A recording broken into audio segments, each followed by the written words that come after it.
Olá, pessoal.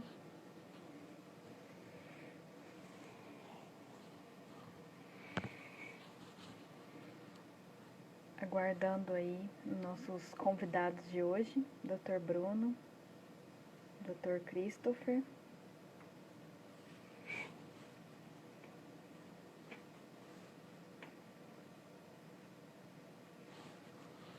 Boa noite a todos.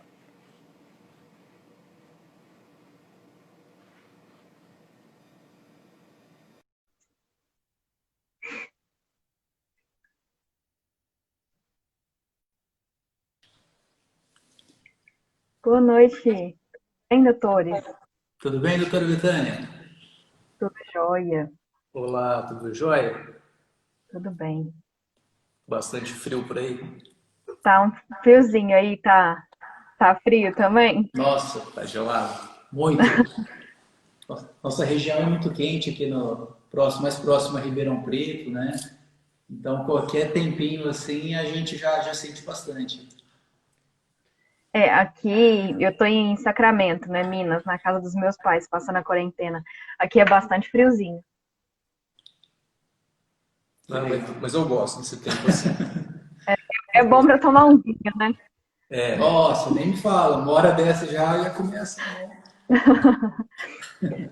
Bom, pessoal, boa noite. Eu convidei hoje o Dr. Bruno Neves e o Dr. Christopher Ravagnani para a gente conversar um pouquinho sobre um tema que é de extrema relevância, né? A questão da defesa combativa nos tribunais. Para quem não me conhece, meu nome é Betânia, eu sou advogada há 2 anos, quase 2 anos e meio, e atuo na região de Uberaba e também em Ribeirão Preto. A gente quer agradecer o convite, parabenizar pelo trabalho que a doutora vem realizando como pesquisadora, agora como advogada e também nas redes sociais, promovendo esses encontros, né? Isso é uma forma legal da gente encarar esse momento difícil que a gente está vivendo, né? De essa pandemia, quarentena e tudo mais. Então é uma forma de sair disso mais forte, né? Com certeza. De promover encontro que às vezes não aconteceria tão já, né? E tem sido bem legal. Com certeza. Mais uma vez, obrigado aqui para a doutora Betânia. A doutora Betânia estudou aqui na Faculdade de Direito de Franca? Sim, sim, me formei na Faculdade de Direito de Franca em 2017, dezembro de Ah, 2017. que legal, que legal. Minha esposa é formada aqui na Faculdade de Direito de Franca também. Meu pai é formado na Faculdade de Direito de Franca também. Meu pai formou turma de 85, 1985. Então Olha, que bacana. já tem um tempinho, né, Bruno? Sim. Então nós somos aqui da Faculdade de Uberaba, da Fafran, eu e o Bruno. Eu fiz mestrado na Unesp 2017. Nossa, o tempo vai passando, a gente começa a dar uns brancos, né?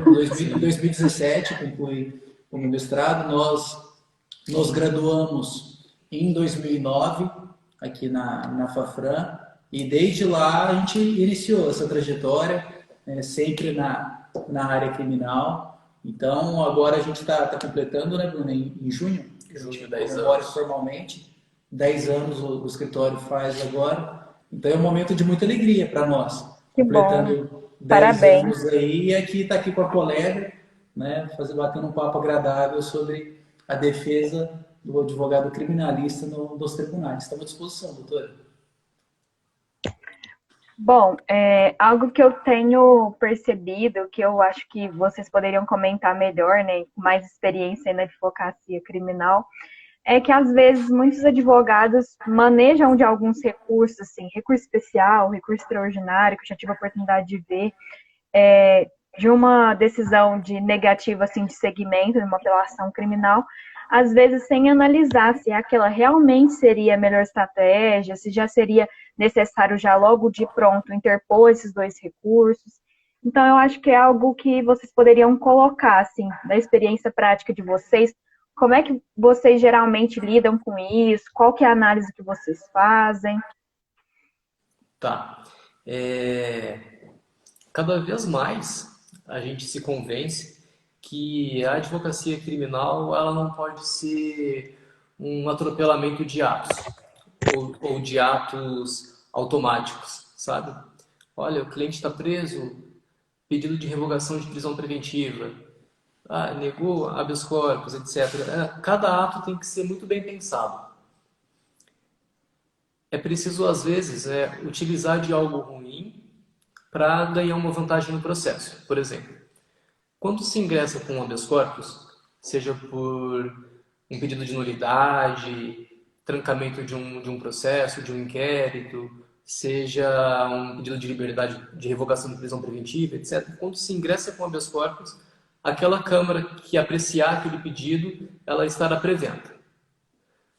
Ao nosso sentir isso, é muito ruim para o sistema acusatório e é muito ruim em razão da teoria da dissonância cognitiva, que muitos pesquisadores já vêm trabalhando com ela, etc., porque causa um prejuízo, fere a imparcialidade daquele julgador quando for analisar o mérito. Mas, enfim, isso é um outro assunto. O positivo disso é que, por essa Câmara estar preventa, quando chegar o momento de ingressar com uma apelação, um recurso em sentido estrito, algo nesse sentido, a gente já sabe quem é o desembargador e relator, quais são os membros que compõem aquela Câmara, e, portanto, a gente já consegue prever quais são as linhas de raciocínio que aquela Câmara segue. Quais foram as últimas 40 decisões num recorte parecido com esse processo que a gente está lidando nesse momento. A partir daí, que é o grande desafio, a gente sabe que no Brasil existem milhares de códigos penais, cada juiz tem o seu código penal, o seu código de processo penal. Quando a gente vai traçar a estratégia, a gente tenta conciliar, de acordo com o que aquele magistrado pensa, de primeira instância, mas já olhando para o que a Câmara, em segunda instância, pensa, como eles vêm decidindo. E da mesma forma, acontece em Brasília, no STJ. Quando chega ali um recurso ordinário constitucional e eles já apreciam, já há também essa prevenção, a partir daí a gente já sabe se é a quinta turma ou se é a sexta turma do STJ que está vinculado, e é possível então já programar a estratégia defensiva. Né? A gente diz isso muito. A gente trabalha muito pouco a estratégia defensiva em si, olhando para a primeira instância. A gente já consegue antever ali o que o magistrado vai fazer, o que ele pensa sobre aquela nulidade, sobre aquele requerimento, sobre aquela tese. Então a gente já tenta trabalhar ela desde o início, visando o que a Câmara em São Paulo ou do Tribunal de segunda instância vem decidindo, ou o que o STJ, o próprio STF, vem decidindo. E isso é muito importante. Ter essa noção global do processo. Não começar a pensar no processo, por exemplo, na apelação, somente quando o cliente for condenado. Por quê? Eu saio atrás. Saiu a sentença. Bom, agora eu preciso pensar na apelação, aí eu vou procurar saber qual é a Câmara que ficou preventa ou não. Então, eu perco uma oportunidade de, desde o início, estar preparando uma tese para ser bem recebida por aquela Câmara. Ou seja, uma tese de nulidade, uma tese de absolução, propriamente dito, né? Então, cada vez mais, faz muito necessário que a gente olhe para os tribunais, que a gente olhe para os tribunais superiores, para a STJ, para a STF, ou para a segunda instância, com esse olhar desde o início, sabe? Preparando a defesa para chegar lá desde o início, para que, quando aconteça desse processo subir, não suba por acidente, já suba com uma matéria pré-questionada, já visando um recurso especial, né, Cris? Com certeza, com certeza. Eu penso que o principal desafio hoje do advogado, quando ele está fazendo uma defesa na seara criminal, que é a seara que a gente atua, é você tentar chegar até a última, digamos assim, a última instância, não é? Que seria o Supremo Tribunal Federal. E é muito difícil a gente tentar pegar um caso prático e fazer chegar ao STF. Então, se o STF hoje ele está muito limitado, cada vez mais a gente vê normativas, súmulas, limitando essa defesa para que o advogado consiga o acesso à Suprema Corte, pelo menos até o STJ, né, Bruno? A gente sempre brinca, até o STJ, acho que é um dever nosso para com o assistido, né?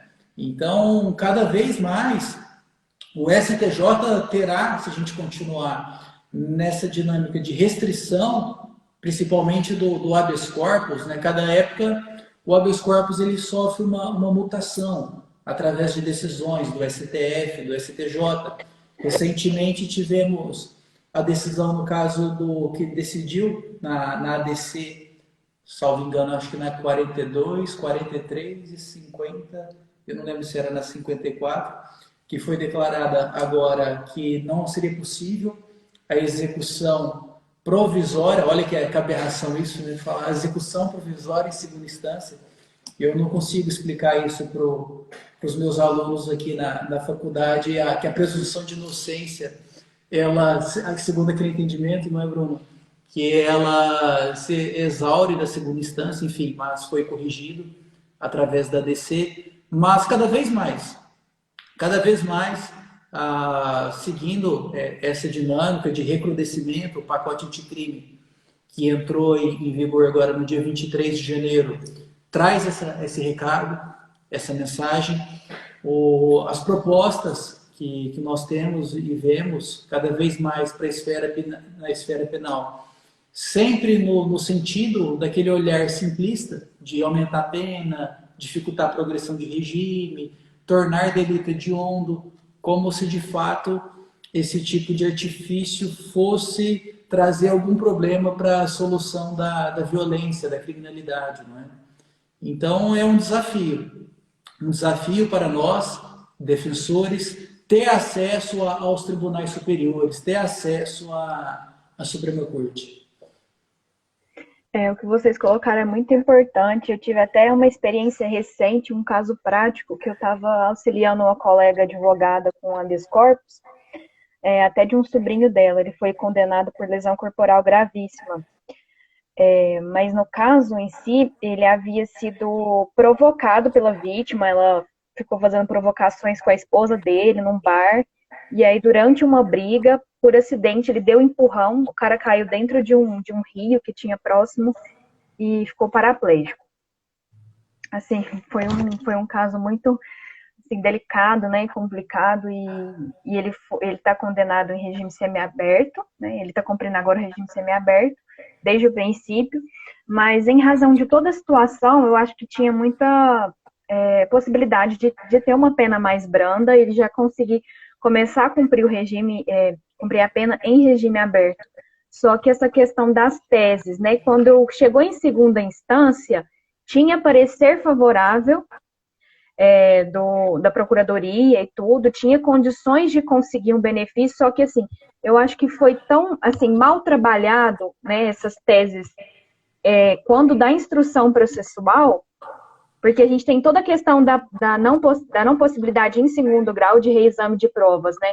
Então, acho que dentro da primeira instância aí, durante a fase de instrução processual, todas essas teses aí precisam ser bem exploradas, bem trabalhadas, porque quando a gente chega em segundo grau, a gente consiga explorar melhor o que a gente já teve de prova, né, produzida.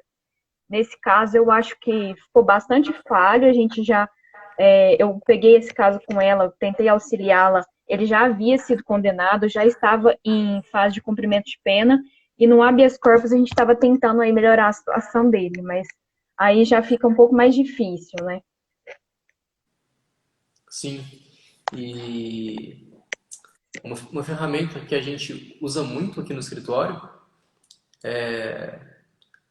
claro que pela distância que a gente se encontra na capital, não são todos os clientes que às vezes consiga arcar com isso. Mas sempre que possível, na maioria dos casos criminais, a gente tenta exercer isso ao máximo, que é a sustentação oral. Já aconteceu muito de, às vezes, cliente chegar no escritório, doutor, mas eu conversei, antes de contratar a gente, eu conversei com um outro colega, com outro advogado, etc. E ele disse que sustentação oral não resolve nada. A gente ri, respira e fala, olha, ainda bem que a senhora então não fechou com esse colega, porque sustentação oral é muito importante, muito importante.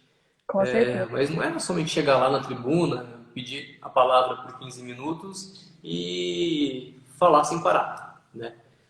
É preciso, primeiro, conhecer o que está sustentando, qual o recurso eu estou manejando naquele momento, se é um habeas corpus, porque se for um habeas corpus tem uma dificuldade de adentrar no exame de mérito, na questão probatória, etc. Tem que ser constrangimento legal tem que ser mais claro, objetivo, né? Ou então se é uma apelação que eu estou buscando, se é redução de pena, se é alterar o regime, se é uma absolvição por falta de provas, se é uma nulidade, enfim, dominar todo o recurso, né, que você preparou e conhecer primeiro a Câmara. Como que essa Câmara vem decidindo, ou o STJ, como que essa turma vem decidindo, em casos semelhantes, o que que eles vêm entendendo. Otimizar o tempo, sabe? São 15 minutos, mas ótimo, se você conseguir falar em 8, 10, eles vão amar. Você já ganha 5 pontos com os desembargadores, porque geralmente a gente já chegou no tribunal e ter numa tarde 30 sustentações orais. Pois é.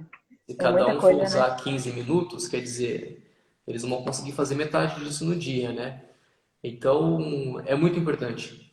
Muito importante. Não foi uma ou duas vezes que a gente chegou lá e com a sustentação oral mudou o voto do segundo juiz, do terceiro juiz e o relator ficou vencido, que já estava com o voto pronto.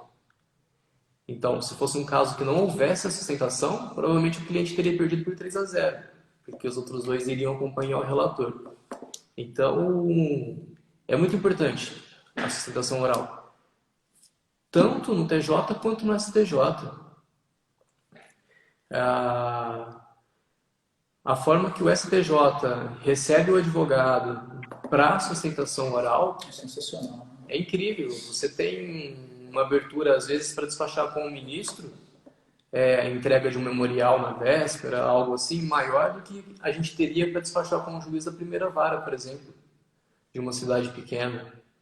É a mesma coisa nos tribunais. Então, dependendo da complexidade do caso, dependendo da complexidade do recurso, antes de iniciar a sustentação oral, você liga no gabinete, agenda um horário, vai, conversa pessoalmente com o desembargador, leva um resuminho de meia página, olha, o caso se trata disso, disso, disso, minha tese é essa, ele já vai olhar diferente. O problema está aqui, a nulidade é essa, não é? Você tem que apontar, claro, objetivo, né? No dia da sustentação, ele já lembra que você teve lá na semana anterior ou na véspera, já olha diferente e a chance de conseguir algo benéfico para o cliente triplica. É muito maior do que o simples exame daquela peça escrita, né? E a gente vê como acontece. Um julgamento que com sustentação oral leva-se 1 hora para finalizar, 15 minutos para a defesa, 15 minutos para o procurador, mas eles deliberarem. Quando o advogado não está presente, dura 30 segundos. Tudo unânime. Pega, por exemplo, caso número 1344, com marca de tuverável. Relator fulano de tal. Doutor, aqui eu estou julgando improcedente. Segundo juiz, acompanho. Terceiro, acompanho. Quer dizer, em 30 segundos julga-se um caso. Não tem um colegiado, praticamente dito. Os outros dois acompanham o relator. É exceção que um relator tenha um voto divergente, ou um terceiro juiz, então, ter um voto divergente é quase que impossível sem a sustentação oral. Sim.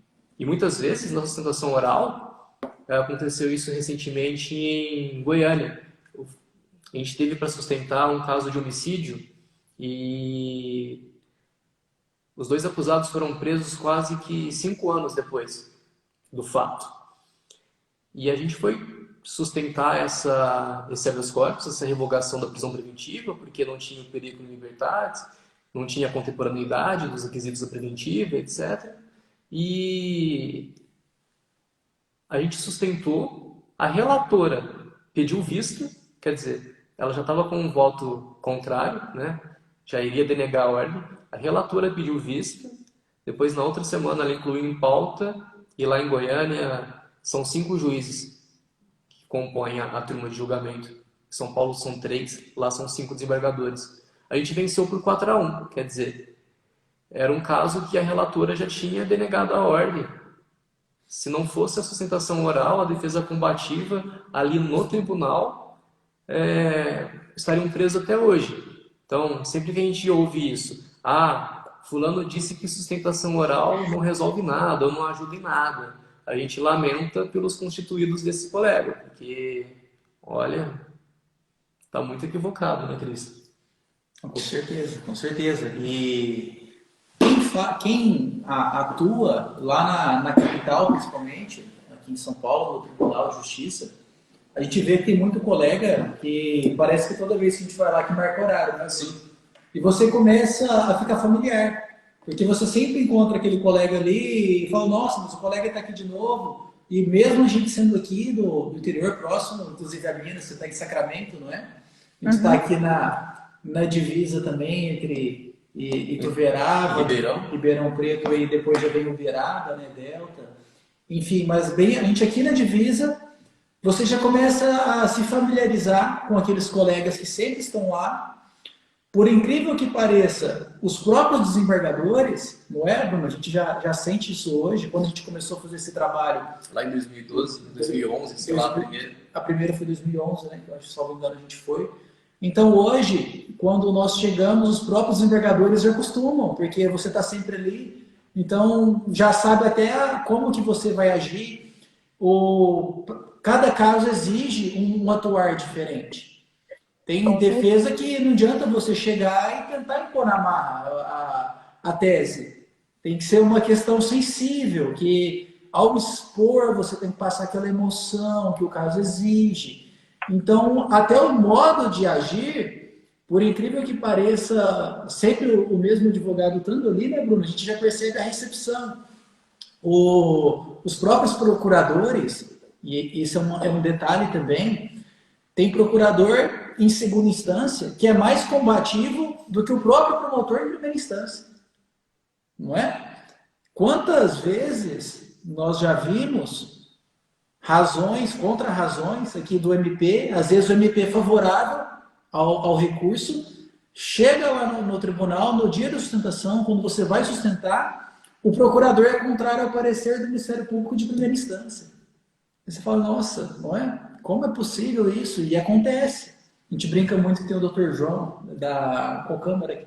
O João Da quarta. Da quarta Câmara. Da quarta Câmara Criminal. E o Sembranelli da 15ª. E o Sembranelli 15ª. O Sembranelli atuou no júri da Isabela Nardoni, aquele promotor. E ele está na 15ª Câmara do TJ de São Paulo.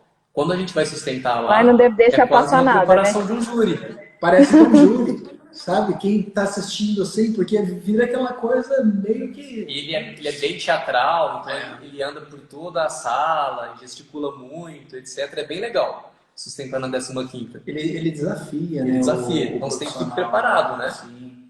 Então a dica para a segunda instância em si, você tem que estar preparado.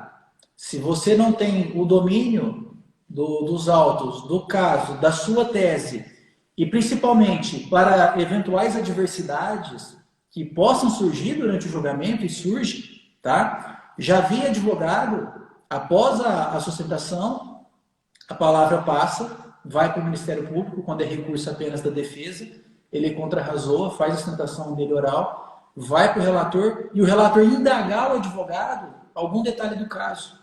Por exemplo, doutor, você cita aqui da perícia, e ele vai e faz um questionamento na perícia.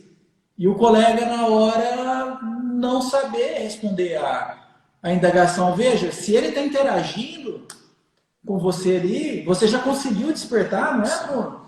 Algo que a princípio parecia que o caso estaria sendo negado o provimento, se ele já questiona algo nesse sentido, ele está querendo comprar a sua tese. Mas você tem que estar preparado para essa diversidade.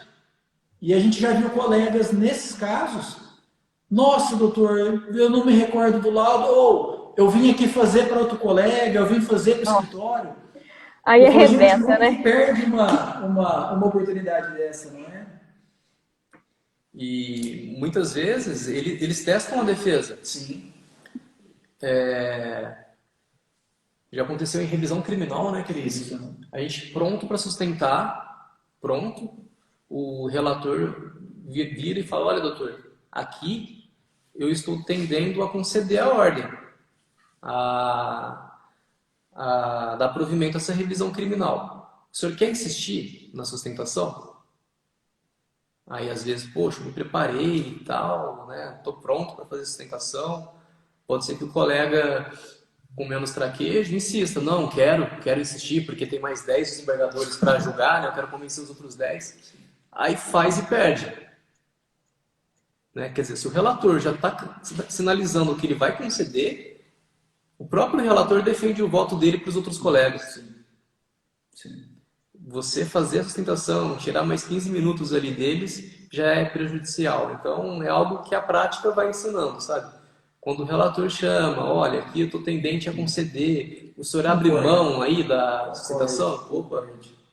Abro, excelente, é claro, abre mão, nossa, tranquilo, vamos lá. Eu já presenciei uma vez uma sustentação, não era criminal, era uma câmara empresarial. O desembargador ofereceu para o advogado, olha, aqui eu estou concedendo, dando provimento à sua apelação. O senhor quer abrir mão de sustentar? Porque não, doutor, eu insisto porque o cliente me pagou para vir sustentar, eu vou insistir. Ele fez a sustentação, o desembargador olhou e disse, olha, o senhor estava ganhando o meu voto, agora eu vou pedir vista para rever. Não tenho certeza mais. E aí? Interessante você compartilhar essa estratégia aí. Tem uma questão que vocês colocaram que eu acho que também pode ser muito útil para advogados, né, iniciantes que estejam assistindo a nossa live, a respeito dos memoriais.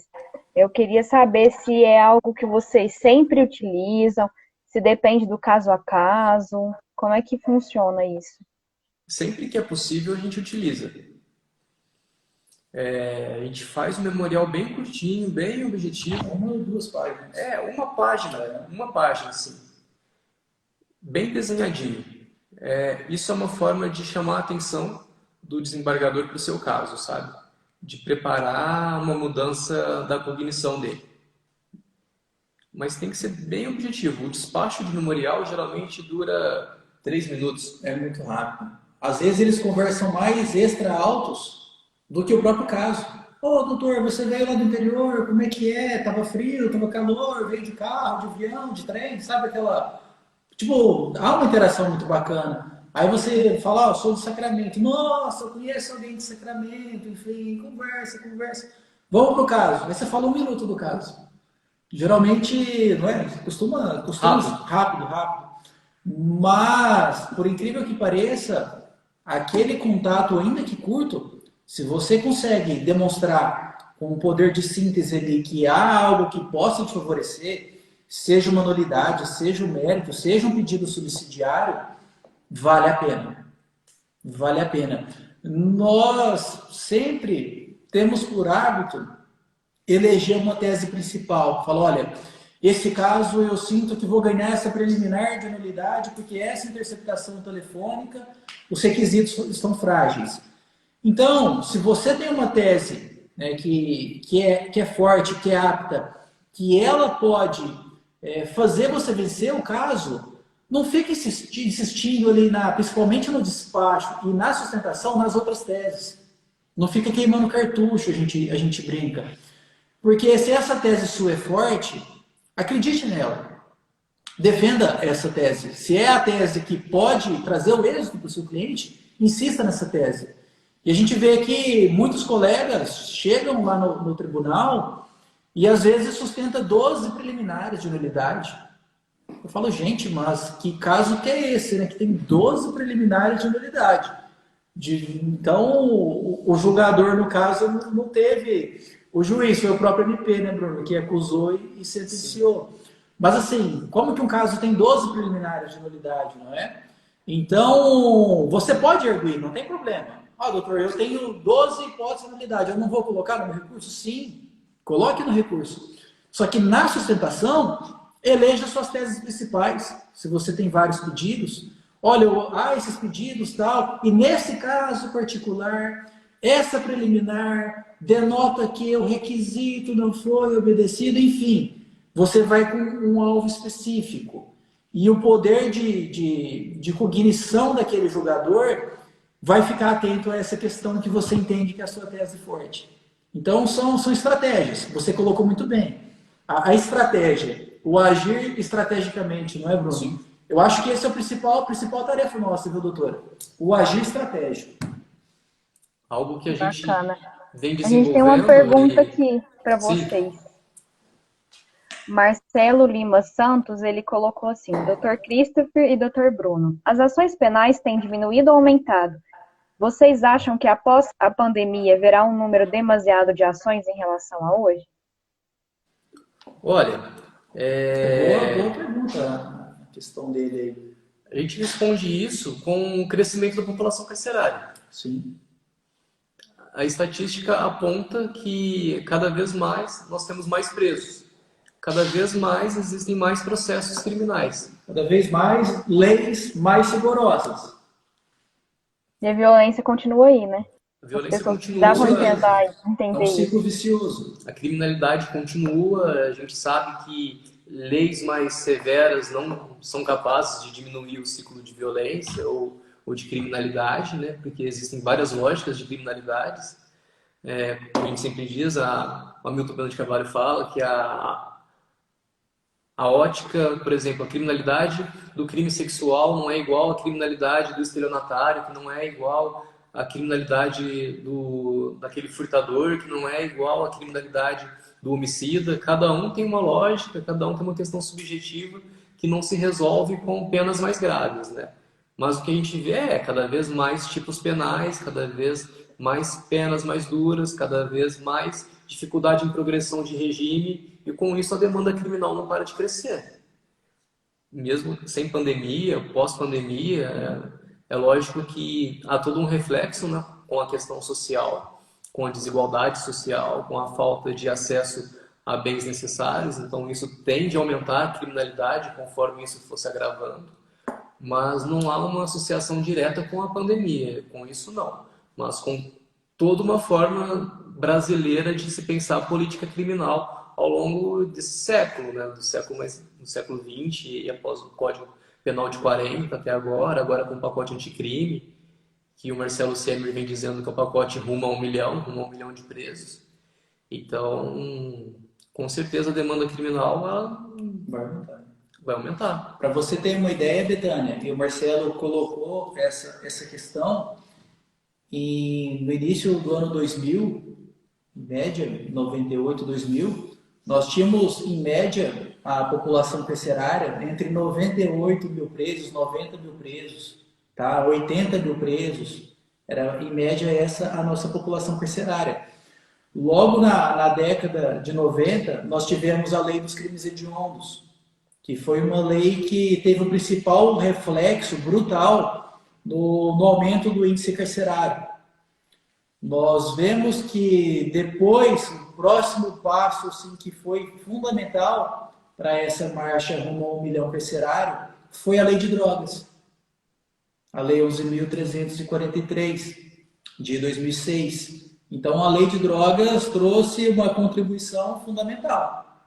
Hoje, como a gente tinha esse número, inferior a 100 mil, lá no começo de 2000, hoje, em 2020, estamos na faixa de 750, o último dado que saiu no final de 2019. Salvo engano, o último que saiu agora... 780, mais ou menos, já está.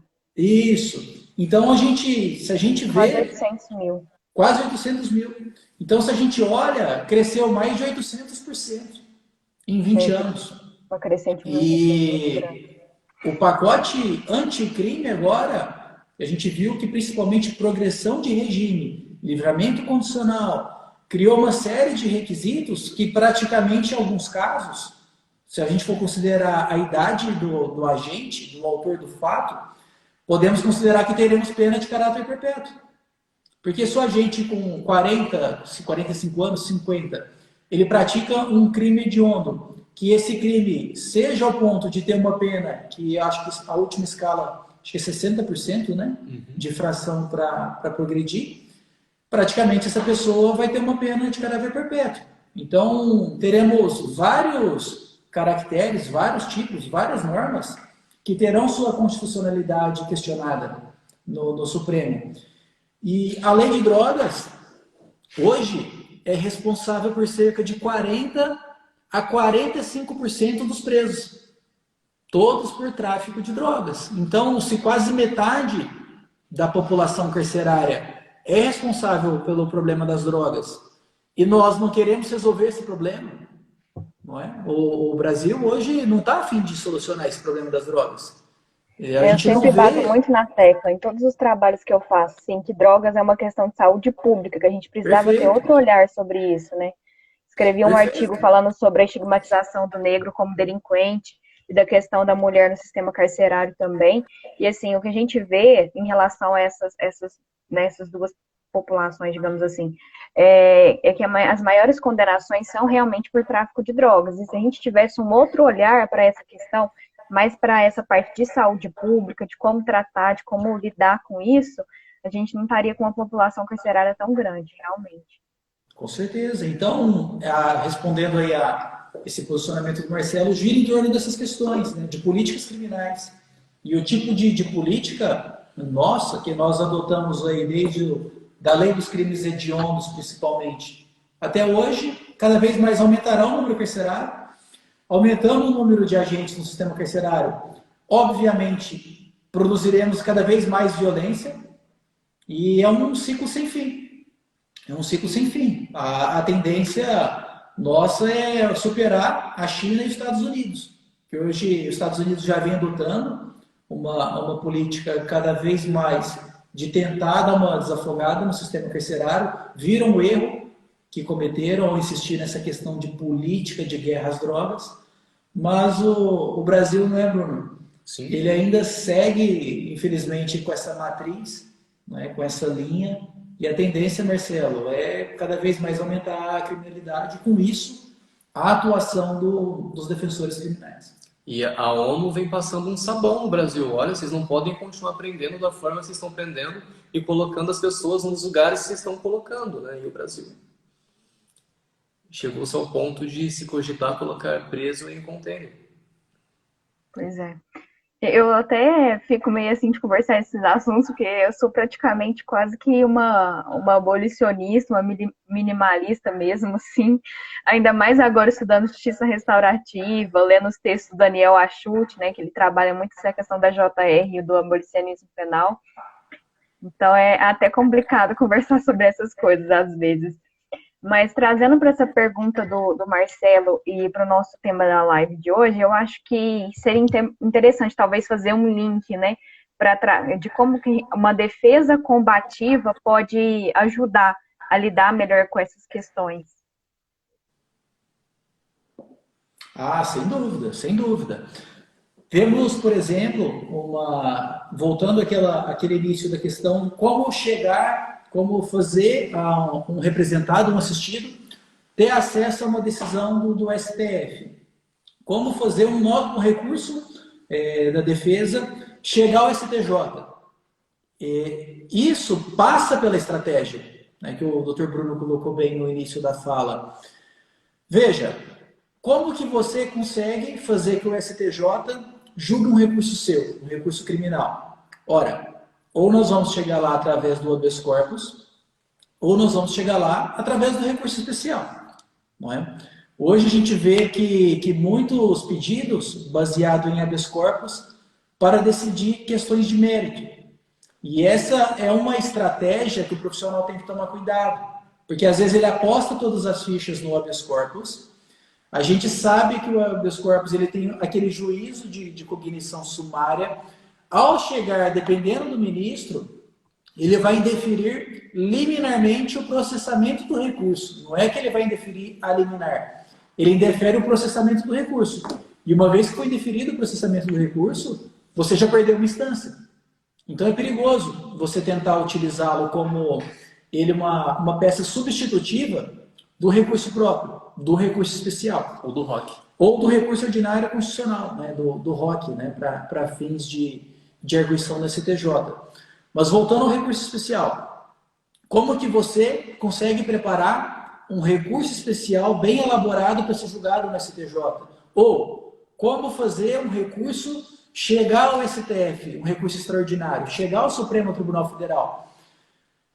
Veja, quando nós estamos fazendo as razões recursais da apelação, né, as razões de apelação, o primeiro olhar estratégico.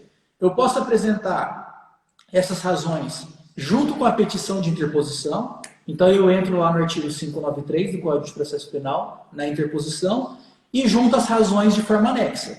Essa é uma primeira opção que o profissional pode exercer. Uma segunda opção que o profissional pode exercer, ele peticiona, interpõe a apelação e pede para o magistrado intimá-lo para o oferecimento das razões recursais. Esse é um segundo agir, que você vai ter que ver cada caso concreto, qual que é a melhor forma, qual que é o melhor modo de trazer ali uma efetivação da defesa do seu cliente.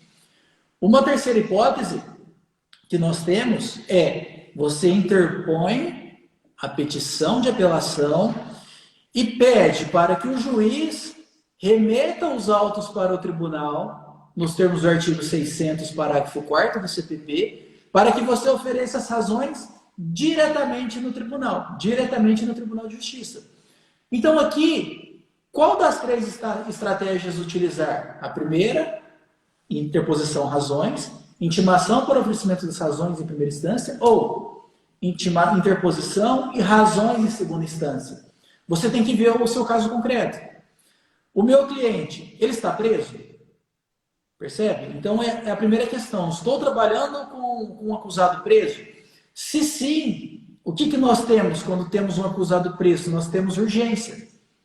O meu objetivo é que esse recurso seja julgado cada vez mais rápido, não é?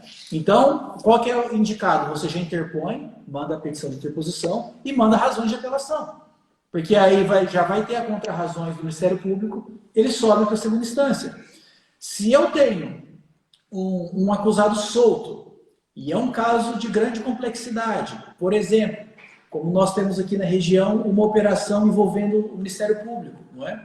O grupo do GAECO aqui de Franca, que é um grupo muito bem preparado, que quando eles ingressam com uma ação penal, só de documentos costuma ter 3.000 páginas, 4.000 páginas, 12.000 páginas. Eu que o diga, já tive a oportunidade de atuar numa demanda aí do GAECO, mas aqui no caso da região de Uberlândia, o processo tinha mais de 10 volumes, assim, gigantesco, então, imenso. É um desafio, isso até para manusear ele. É um desafio. Como preparar as razões em 8 dias? Então você veja, eu tenho 8 dias para oferecer minhas razões recursais. Será que eu vou conseguir fazer uma razão recursal bem feita no prazo de 8 dias? Ou eu interponho a minha interposição aqui, protocolo minha interposição em primeira instância e apresento as minhas razões só em segunda instância, nos termos do artigo 600, parágrafo 4º. Porque aqui o meu tempo vai ser bem maior. Eu conseguirei aqui ter um prazo maior para efetivar a ampla defesa. Então, desde o protocolo, surge o agir estratégico do advogado, não é? Que você disse para ter maior êxito, maior possibilidade de êxito nessa lead, nessa demanda. Perfeito, fiz minhas razões recursais. Qual que é o objetivo das minhas razões? É eu atingir apenas o TJ ou eu quero que esse recurso chegue ao Superior Tribunal de Justiça, chegue ao Supremo Tribunal Federal. Então, se eu já visualizo as instâncias superiores, eu preciso de fazer o que nas minhas razões? Preparar esse recurso para o STJ, preparar esse recurso para o STF. Então, aqui eu faço o pré-questionamento. Basicamente, para quem está nos acompanhando, não sei se tem aluno, principalmente aluno de direito, que é uma questão mais prática, então a gente vê isso mais na prática em si. O pré-questionamento no recurso, você vai pedir o quê? Que o Tribunal de Justiça, ou o Tribunal Regional Federal, se for um caso da competência da Justiça Federal, que os julgadores se manifestem de forma expressa sobre aquelas questões que você está pedindo, sobre o seu pedido. Por exemplo, eu tenho um pedido de regime aberto, lá em segunda instância. Então eu peço expressamente para que o tribunal enfrente essa matéria. Eu tenho um pedido de redução da pena. Por exemplo, o juiz majorou a pena base. Eu vou pedir para que o tribunal enfrente objetivamente essa matéria. Atipicidade, nulidade. É o que a gente chama de pré-questionamento. Você pode fazer, Betânia, eu sugiro aqui, para quem nos acompanha, logo no início. Você faz a narração fática e logo na sequência, antes de ingressar o mérito, já traz o tópico do pré-questionamento. O recurso visa tratar as seguintes matérias. E aí você vai elencando. atipicidade. 2, nulidade. 3, mérito. 4, pedido de regime aberto. E colocando os artigos na frente, que fundamenta o seu embasamento. Com isso, o desembargador, logo no início da sua peça, ele vai entender que você pleiteia aquele tipo de questão e que, ao dar a decisão no acórdão, que ele objetivamente tem que enfrentar essa questão. Esse é o pré-questionamento. Dia do julgamento, em segunda instância. O tribunal foi lá, reuniu, como o Dr. Bruno explicou, fez a sustentação oral, julgou o caso. Aquelas questões que eu suscitei, será que o acórdão enfrentou todas as matérias? Porque acontece. Muitas vezes no acórdão, eles simplesmente julgam o mérito e mantêm a sentença por seus próprios fundamentos no restante. Colateral. Não é? Por efeito colateral, ele não analisa expressamente seus pedidos. E aí você faz o quê? Veja, eu quero que essa matéria, que esse regime aberto, que essa nulidade, que essa tipicidade seja discutida, ou no STJ ou no STF. Com isso, se o acórdão não enfrentou esse tipo de questão, e você não ingressa, não opõe os embargos de declaração, para que ele enfrente essas matérias que ficaram omissas no acórdão, ao ingressar com recurso especial, o que vai acontecer? O STJ vem e fala, opa, doutor, o seu caso, essa matéria que você quer enfrentar, que você quer discutir aqui no STJ, ela não foi pré-questionada. Significa dizer, ela não foi enfrentada lá no acórdão em segunda instância. O Tribunal de Justiça não enfrentou esses fundamentos. Logo, o que o STJ faz? Ele não conhece o seu recurso especial. Ou, o presidente do Tribunal de Justiça, da Câmara Criminal, ao fazer o juízo de admissibilidade, antes de remeter o RESP para o STJ, ele não vai admitir esse recurso especial, justamente devido à ausência de pré-questionamento. Então percebe como que, além da questão técnica em si, para elaborar o recurso, você tem que se preocupar com essas minúcias, com esses detalhes, para que o seu pedido tenha a possibilidade de ser analisado. Então, é um agir, Betânia, muito estratégico. Como que o defensor, como que nós, advogados criminalistas, nos preparamos para esse tipo de questão? É um constante aprendizado. A gente sempre fala, não é, Bruno, que nunca nós estamos prontos. Esse ano estamos completando 10 anos de advocacia. Para o ano que vem, quando for completar 11 anos, eu preciso de trazer algo novo para a minha defesa. Eu preciso de trazer algo novo para o meu jogo, como diz o Auri Lopes Júnior e o Alexandre Moraes. Você não pode utilizar a mesma estratégia que eu usei no ano passado. Então, os jogadores, os players, eles têm que estar numa constante atualização. Senão você não consegue surpreender o seu adversário. Olha, se eu tenho sempre a mesma estratégia, aquele promotor vai saber que a minha estratégia é aquela. Ele já vai preparar toda a acusação dele para me dar um golpe certeiro na minha estratégia. Isso acontece muito, principalmente para quem faz tribunal do júri. Igual nós aqui, um dos ramos que a gente, assim... Nossa paixão. É o tribunal do júri, não é, Bruno? Então, como que você vai para um plenário usando a mesma estratégia de defesa do plenário anterior? Você não consegue surpreender o Ministério Público, você não consegue trazer uma surpresa para o jurado. Então, daí que vem sempre o constante aprendizado. Para eu finalizar o meu raciocínio e passar a palavra para o Bruno. Pois bem, fiz o pré-questionamento, o tribunal enfrentou a matéria, o que eu faço na sequência? Tribunal de Justiça. Agora sim eu ingresso com recurso especial, porque aquela matéria que eu quero que suba para o STJ ou para o STF, ela já foi devidamente pré-questionada. Feito o pré-questionamento, ingressei com recurso especial, juízo de admissibilidade. Hoje, 90%, 95%, 98%, 99%, está igual ao exame de DNA, Betânia. Eles vão negar seguimento ao seu recurso especial. Você vai pensar, nossa, será Usa que sempre as mesmas súmulas. Sim. Sempre o mesmo despacho. Para negar segmento, né? mesmo. É o mesmo despacho, Ctrl+C, Ctrl+V. Aí eles colam, às vezes, até o nome do cliente, não é? Pega de um caso e coloca no outro. Então, o que que acontece? Nesse caso, o que que eu faço? Olha, não admitiu o meu recurso especial. Eu preciso de ingressar, agravo um recurso especial. Através do agravo, eu vou fazer com que o meu recurso chegue ao STJ. Chegou no STJ, através do agravo e recurso especial. Será que, ao ser julgado o agravo e recurso especial no STJ, caso eles conheçam do recurso para dar provimento ou para não dar provimento, mas enfim, julguem a questão, será que encerrou aqui a minha defesa? Ou será que no STJ eu consigo manusear mais algum recurso para de fato efetivar o contraditório, efetivar a ampla defesa? Nesse momento, o profissional pode se valer do agravo regimental. O agravo regimental, prazo de 5 dias. É importante um agravo regimental? É. E, infelizmente, Betânia, poucos advogados sabem manusear um agravo regimental. Qual que é a importância dele?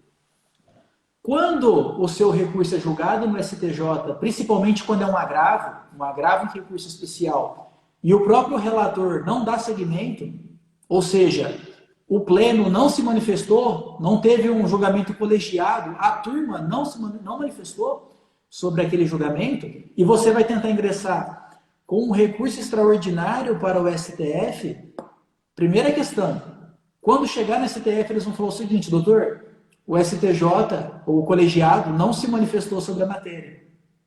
Então, se você não ingressa com agravo regimental, o seu recurso não é conhecido no STF. Ele vai ser indeferido liminarmente. Então, você perde uma oportunidade.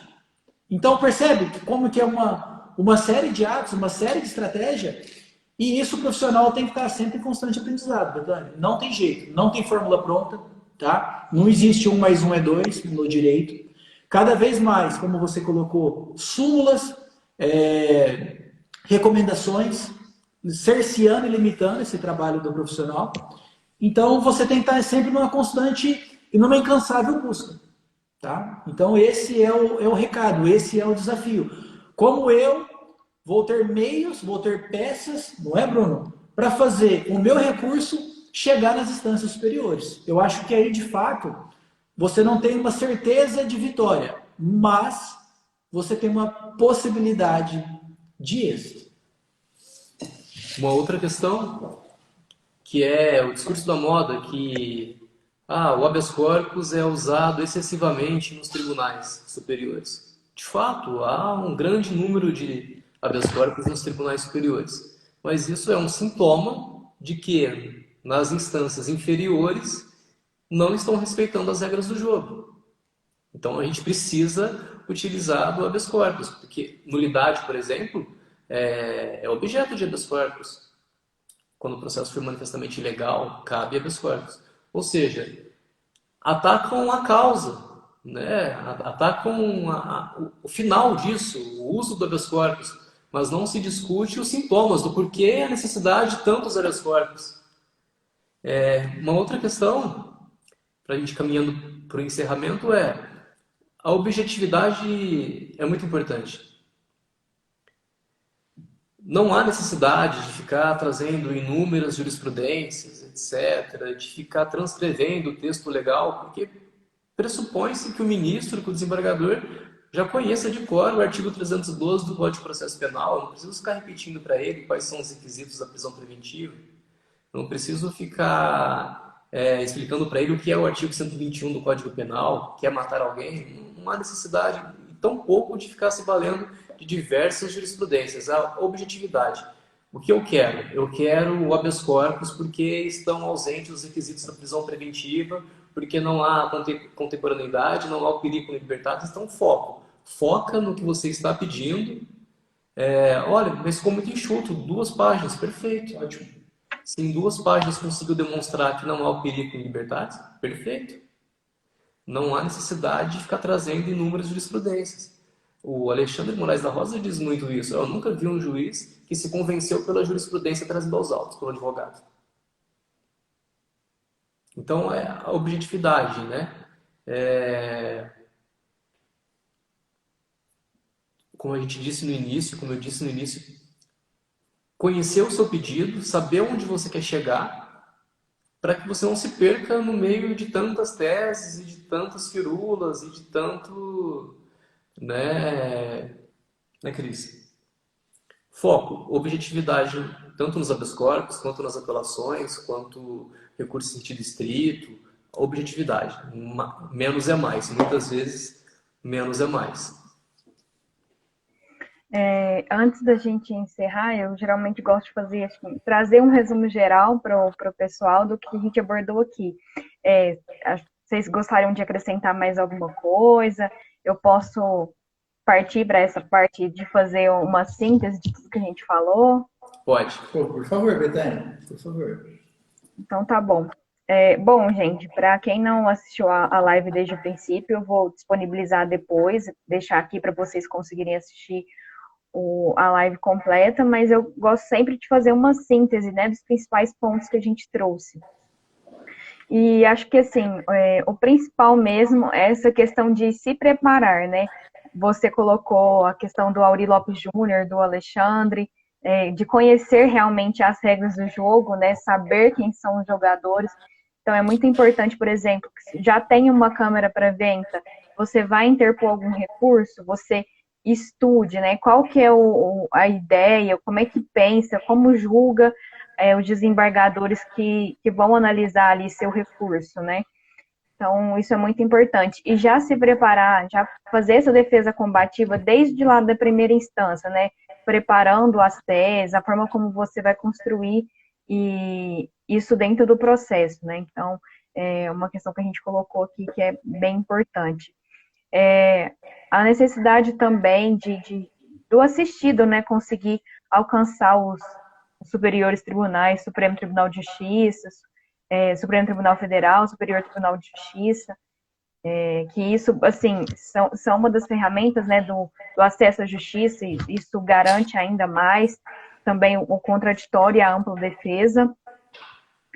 E outra questão que a gente colocou também sobre o sistema carcerário brasileiro, né, como vem sendo recrudescida as leis e cada vez mais leis mais rigorosas que dificultam a progressão de regime e livramento condicional e outros benefícios, né, que são direitos da população carcerária, porque a gente precisa ter esse olhar mais atento, mais cauteloso para essas questões e lidar com a política criminal de uma forma diferente, né? Porque o que a gente tem visto aí é que, apesar de tudo isso, a gente não está tendo, né, não está vendo benefício nenhum. Os índices de violência ainda continuam aí, os crimes continuam sendo praticados e esse recrudescimento não tem sido útil para nada, né? A não ser aumentar a população carcerária. Eu acho que, assim, dentro do que a gente falou, esses foram os principais pontos. Se vocês quiserem acrescentar alguma coisa, fiquem à vontade. Não, sim. Poder de síntese é incrível. É isso que tem que ser feito, tá vendo? Essa objetividade que Eu tem que constar sou nas bem histórias. objetiva, assim, nas minhas petições, em tudo que eu faço, assim, eu acho que a gente precisa ser, assim, mais focado, mais objetivo, acho que isso assim, primordial, a gente falar principalmente em tribunais superiores, porque o que a gente vê é que o sistema de justiça está abarrotado, né? Eles não conseguem lidar com a quantidade de casos que chega lá. Então, se todos os advogados forem escrever, sei lá, 30, 40 páginas num recurso, num habeas corpus, não vai ser apreciado, assim, não vai ser analisado como merece, né, uma petição. Então, acho que isso é primordial, esse poder de síntese, essa objetividade, entender essa ideia de que o menos é mais, na maioria das vezes. É muito legal. A única coisa que eu queria acrescentar é, muitas vezes, a estratégia vencedora, ela começa antes mesmo da resposta escrita. Ela começa na delegacia, na prisão em flagrante. No orientar ou não o cliente, no que ele vai dizer, a forma que ele vai dizer, já inicia ali. Nem sempre o ficar em silêncio e dizer somente em juízo é a melhor escolha. Então tem que haver essa sensibilidade. Ó, a gente tem 18 segundos, então para o Instagram não cortar a gente aqui, eu gostaria muito de agradecer vocês pelo convite, da gente ter participado aqui hoje dessa live, conversado um pouquinho sobre esse assunto. A gente que agradece, estamos à disposição. De portas abertas.